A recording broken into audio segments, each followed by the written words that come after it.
सरकार की योगी सरकार की जो दो प्राथमिकताएं हैं,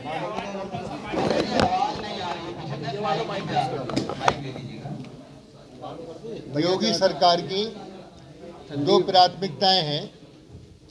नंबर एक विकास और नंबर दो सुरक्षा। विकास में जनपद मेरठ बहुत अच्छी व्यवस्था में है, सर्वांगीण विकास हो रहा है। कानून व्यवस्था पुलिस की और सुधार की आवश्यकता है, आज निर्देश दे दिए गए हैं और सारे सर्किल ठीक से काम करें, इस व्यवस्था पर निर्देशित कर दिया गया है।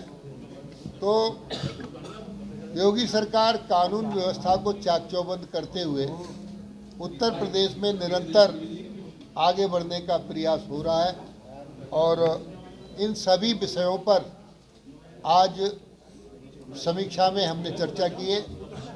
आगे आने वाले समय में जैसे 22 जनवरी को बिजली की कोई कटौती ना हो कहीं किसी भी तरीके से, और सभी दुकानें बंद रहें, ये सारा सिस्टम डेवलप करने को विशेष व्यवस्था से कह दिया गया है। और सभी स्तरों पर जैसे मैंने कहा विकास और सुरक्षा का चाक चौबंद व्यवस्था करने के निर्देशित कर दिए गए। सभी दुकानें बंद करने के निर्देश, सभी दुकानें बंद रहें, सभी स्तर की दुकानें। आप विशेष परिभाषा मत करो, सब मैंने सभी दुकानों की बात की, सभी दुकानें बंद रहें।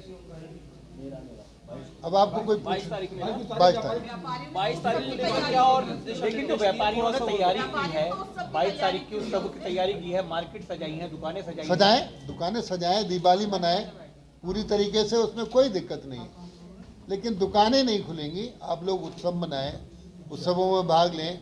हमने कहा दीपावली मनाएं पूरी तरीके से, कहीं कोई कठिनाई नहीं होगी। तो जिस तरीके से अगर दुकानें बंद हो जाएंगी तो पूरे उत्तर प्रदेश में राजस्व का भी नुकसान होगा। राजस्व का नुकसान सरकार देने के लिए तैयार है। देखिए ऐसा है, उद्देश्य क्या है कि इस उद्देश्य ये है कि सब ठीक से प्रभु श्री राम के दर्शन करें अपने घर बैठे। और आज देश दुनिया में जगत गुरु की श्रेणी में जा रहा है और दुनिया के देशों ने राममय वातावरण दुनिया के देशों में भी बन रहा है। और ये जो आप राजस्व की बात कर रहे हैं, राजस्व तो हमारा बढ़ेगा, इस सिस्टम से राजस्व हमारा बढ़ेगा, क्योंकि धार्मिक पर्यटन कोई भी जब आगे बढ़ते हैं, आज सांस्कृतिक राष्ट्रवाद बढ़ने से जैसे अयोध्या दुनिया के नक्शे पर आ जाएगी। मेरठ प्रदेश में नहीं देश में विकास में आगे जा रही है, सिस्टम डेवलप हो रहा है। तो ये सब चीज़ें तब ठीक होंगी।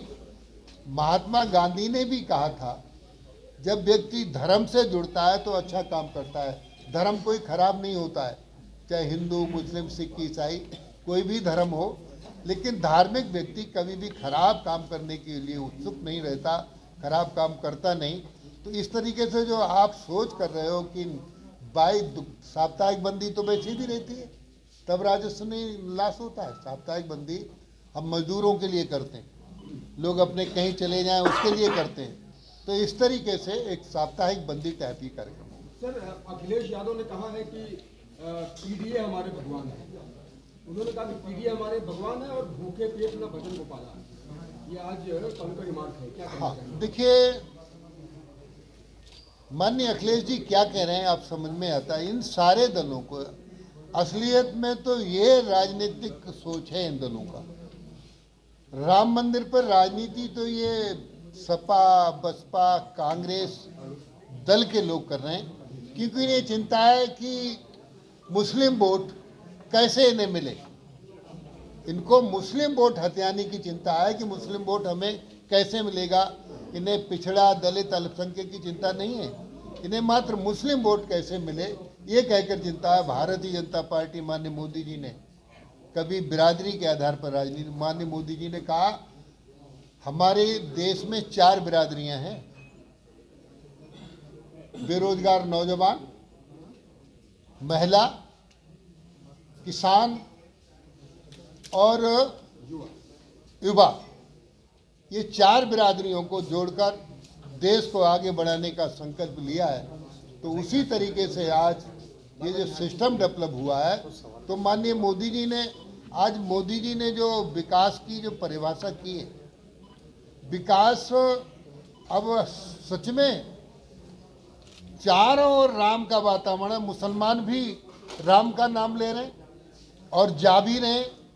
और अभी यही नहीं, पहले से भी, आज की ही बात नहीं, पहले मुस्लिम कवियों ने रस खान का नाम आपने सुना है, रहीम का नाम सुना है।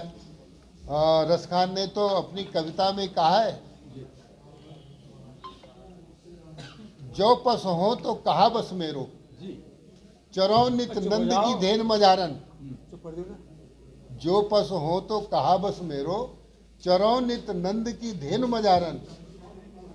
तो ये ऐसी स्थिति में माननीय रस खान ने भी कविता की है। तो भगवान के लिए तो सब, यानी पशु में बन जाऊं तो गाय बनकर भगवान कृष्ण की गायों के बीच चरने का काम करूं।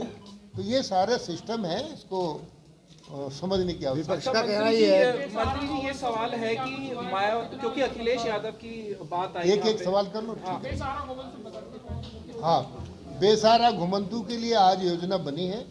वैसे तो कम है, फिर भी गौशालाओं में चारा, पानी, भूसा, इसका कोई अभाव ना हो।